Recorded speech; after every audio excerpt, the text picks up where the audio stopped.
সব সবাই সব জায়গায় পুষ্পের মালার মতো তোমায় গঠন করে রেখেছে, কিন্তু তোমায় কি কথা জিজ্ঞেস করবো? আরে এটি কেন? তুমি আমাকে হাজার হাজার কথা জিজ্ঞেস করতে পারো, তুমি না আমার অর্ধাঙ্গিনী। বলো বলো কি এমন প্রশ্ন? আর চতুর্দিকে তুমি কি দর্শন করছো? আচ্ছা বলতে পারো, হ্যাঁ হ্যাঁ, এই সত্যই বাসর ঘর? কেন কেন? আমার মনে বলছে কোনো বাসর ঘর নয়, তাহলে যেন আমরা স্বর্গে প্রবেশ করেছি গো। সত্যি বলেছো, আমার মনে হয় আমরা দুজনই যেন স্বর্গে প্রবেশ করেছি। কিন্তু এত সুন্দর বাসর ঘর কে নির্মাণ করেছে তুমি বলতে পারো? কে নির্মাণ করেছে? হ্যাঁ, তুমি জানো না?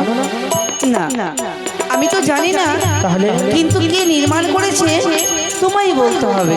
হ্যাঁ হ্যাঁ বলবো বলবো, তবে শোনো, বলো বলো। আরে কোনে কারিগর বানাইলো প্রাণনাথ,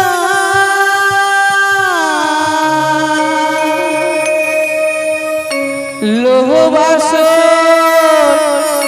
ঘর গো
করেছে গো?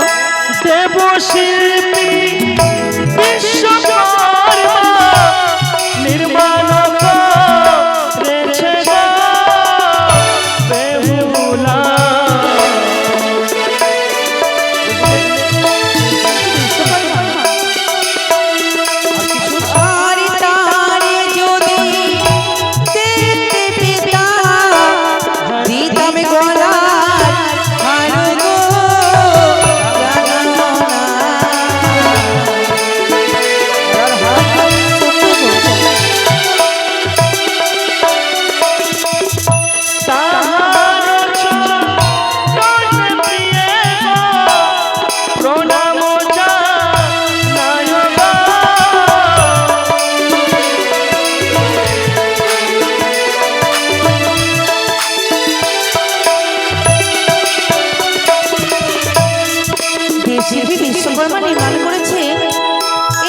ঘর সত্যি, কিন্তু চতুর্পাশে দেখি কি অঙ্কিত করা রয়েছে, এইগুলো আবার কি গো?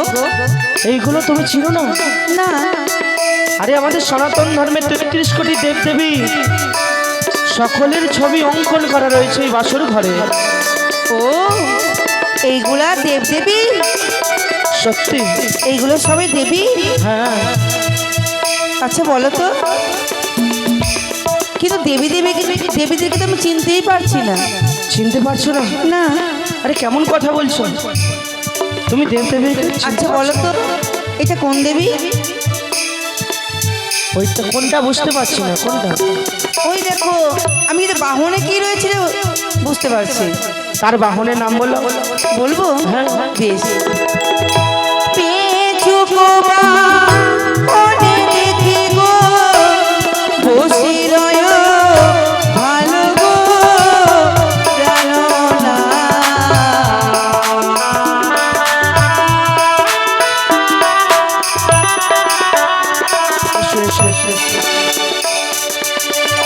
পেছো পৃষ্ঠে লক্ষ্মী দেবী বসে আছে দেখো গো। লক্ষ্মী দেবী মা লক্ষ্মী মাতা। তবে চলো, আচ্ছা লক্ষ্মী দেবী একটু চিনতে পারলাম, আর এইদিকে কোন দিকে? আরে হংস ভেবে দেখি প্রাণনা বসে রয় ভালো গো প্রাণনা।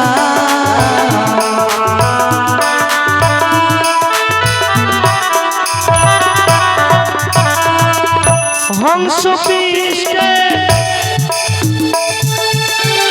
সরস্বতী বসে আছে দেখো গো।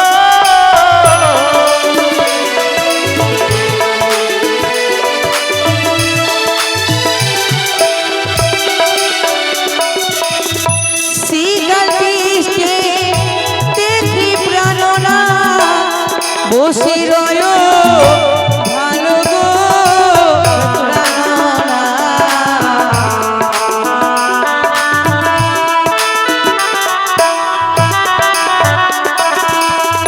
শ্রীকাল পৃষ্ঠে ভদ্রকালী বসে রয় ভালো গো।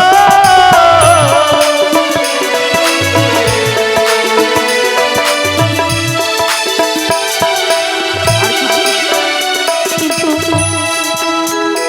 যেই দেবীর চরণে পুষ্পাঞ্জলি না দিলে আমি জল গ্রহণ করি না, সেই দেবীর তো ছবি আমি অঙ্কিত দেখলাম না গো।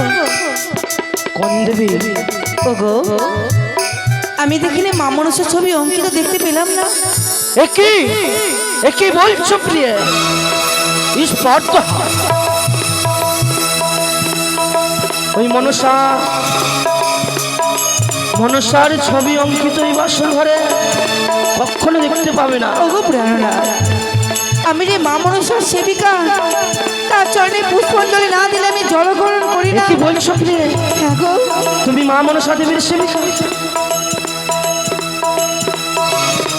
আহ, আহ, আহ। এই কথা যদি পিতা জানতে পারে, এই কথা যদি পিতা জানতে পারে, তাহলে তোমার কি হবে? ওগো তুমি জানো না, আপনি জানো না,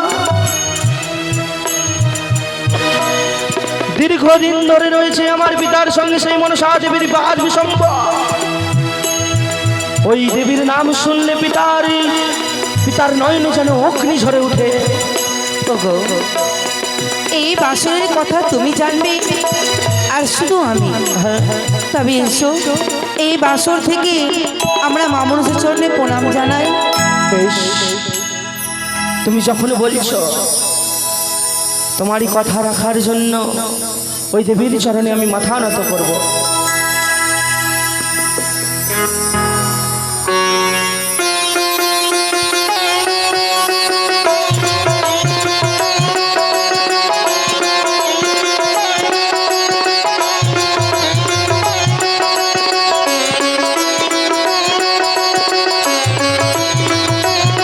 তবে এসো, এই বাসরে তুমি আমি আজ মা মনসার চরণে প্রণাম জানাবো। বেশ প্রিয়। তবে মা মনসার চরণে যখন আমরা প্রণাম জানাবো, মায়েরা সবাই মিলে উলধ্বনি এবং সংকেত ধ্বনি দেবেন।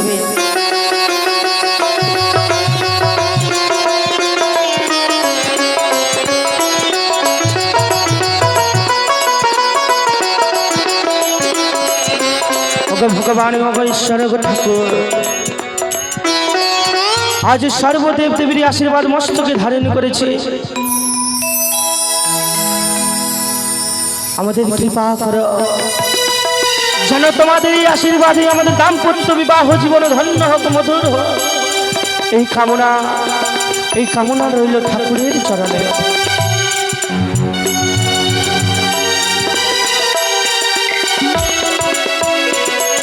তবে এসো,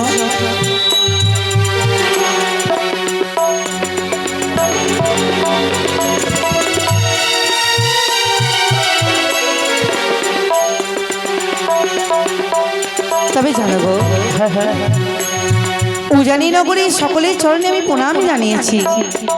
সত্য, চম্পলা এসে তোমার পিতা মাতার চরণে প্রণাম জানিয়েছি, হ্যাঁ হ্যাঁ, কিন্তু তোমার চরণে প্রণাম করার বড়ই আমার মনে বাসনা। সত্যি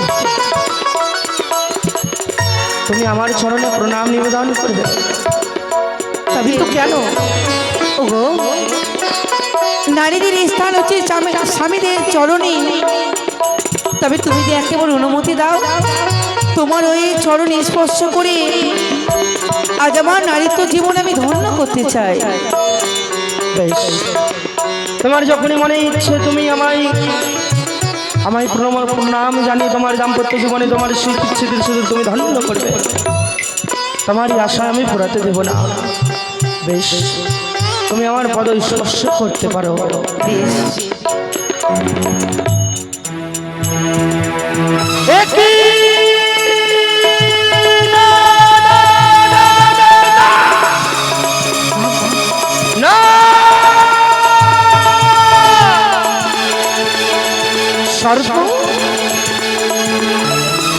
দূরে সরে যাও, দূরে সরে যাও, তুমি আমার কাছে আসবে না।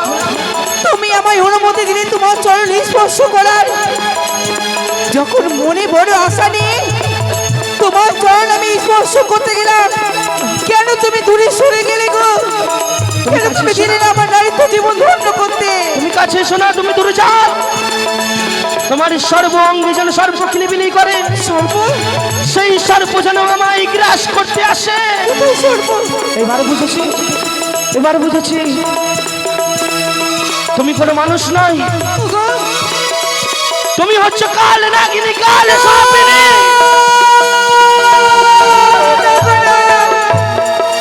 তুমি বলো না আমার পিতার সঙ্গে ছলনা করে, আমার পিতা মাতার সঙ্গে ছলনা করে আজ তুমি বাসর ঘরে আমায় গ্রাস করতে এসেছো। তুমি কথা বলো না, তুমি দয়া করে একবার কাছে এসো, একবার তোমার চরণ স্পর্শ করতে আমায় না। ইয়ারে দূরে সরো, দূরে সরো, বলো না। ইয়ারে নাগেশ্বরী কন্যা, কি বলছো তুমি? তোমার রঙেতে দেখি আমি সর্প বেহুলা। পারে না, তোমার মনের ভুল করো না। তোমার রঙেতে দেখি আমি সর্প, ওই না সর্প, সর্প বলে, সর্প দেখি তোমার দেহতে।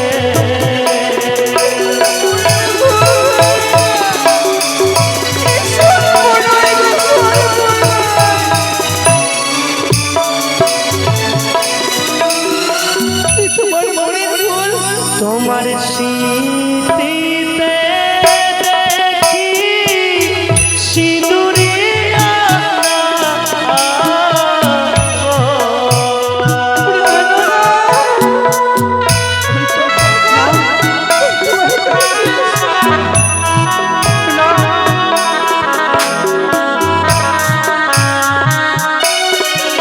তোমার স্মৃতিতে দেখি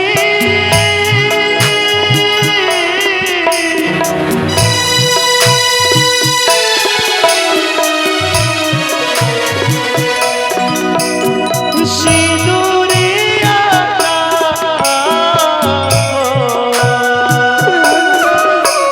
কোথায় তো দেখিয়া ভয় লাগে, প্রাণ মোর কান্দে গো।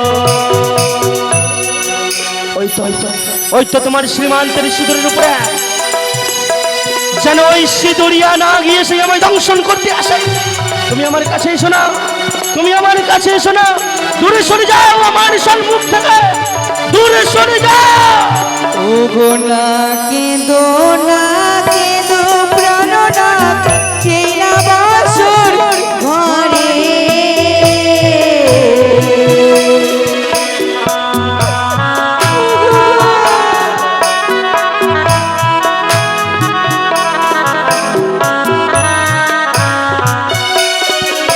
ও গো না কেঁদো না কেঁদো প্রাণনাথ, এই না বাসর ঘরে।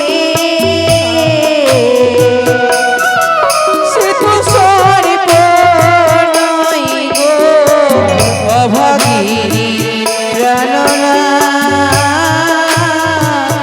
সিঁদুরের জ্যোতি আমার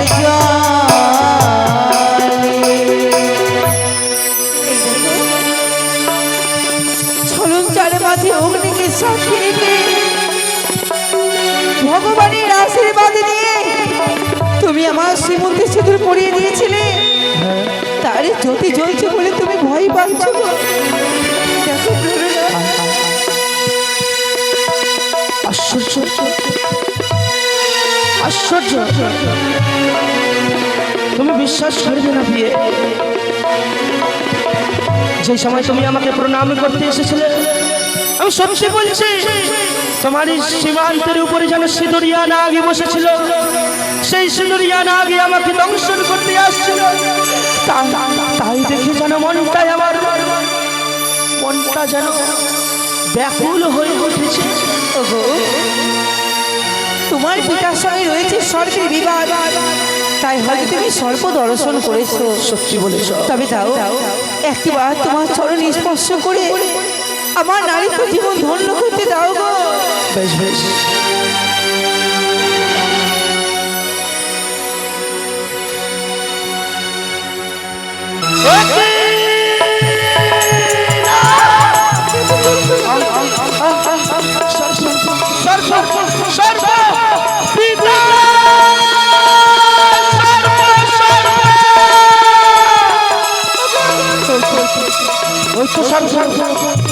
ওই তো ও তোমার নয়নে দেখি কাজলিয়া না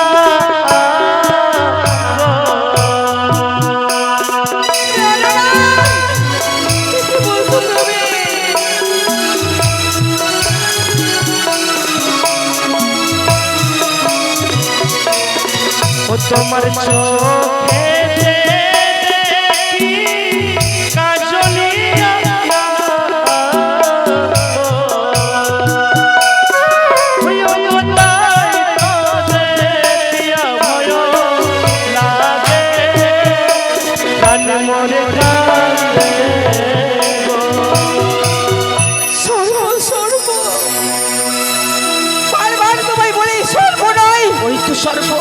তোমার মনের ভুল না, কখনো না, আমার মনের ভুল হতে পারে না।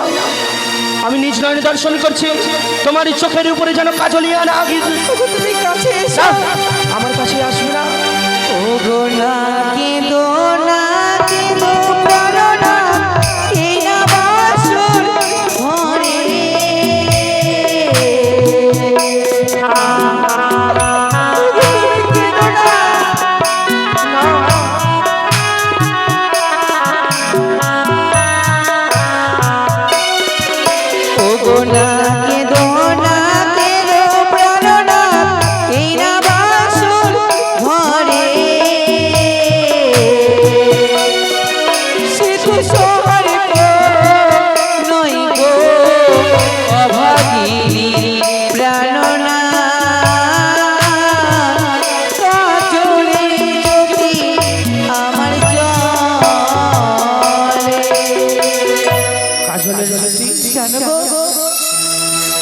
যখন আমি উজানি থেকে বিদায় নিয়ে আসি, ছয়টি বৌদি আমায় সুন্দর করে সাজিয়ে দিয়েছে, দুই নয়ন ভরে যেন কাজল পরে দিয়েছে। সেই কাজলের জ্যোতি জ্বলছে বলে তুমি ভয় পেয়েছো? মনসা, ওগো মা মনসা, একেবারে তুমি এই বাসরে এসে আমার অঙ্গ থেকে সর্বদেবী হরণ করে নাও, হরণ করে নাও মা, হরণ করে নাও।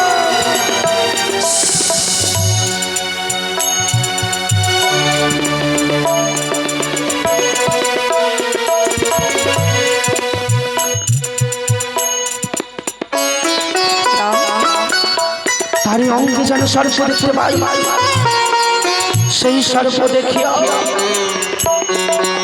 আমার যে বড্ড ভয় হয়।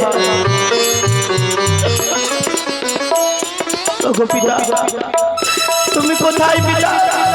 আমার এই বাসর ঘর থেকে সর্পর সম্মুখ থেকে উদ্ধার করো, আমার যে বড্ড ভয়। তাই তো আদি বেহুলার অঙ্গে করেছিলাম এই সর্পবাণী। আদি বেহুলার সাথে কথার ছলে ছলে এই সর্পবাণকে আমি ফলে ফেলেছি। এই মুহূর্তে বেহুলার অঙ্গে থেকে আমি সর্পবাণী হরণই করে নিলাম।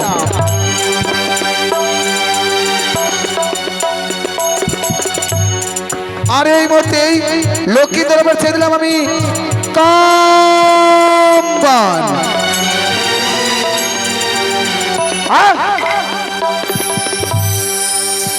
আশ্চর্য, একটি আলোকের ঘটনা। কোথায় সর্প? আমি তো সর্প দেখতে পাচ্ছি না। ওগো, এ তোমার মনের ভুল ধারণা। তবে তুমি বড়ই ক্লান্ত। চলো সেই বাসরের শয্যায় আজ আমি তোমায় একটি গল্প শোনাবো। বেশ, চলো।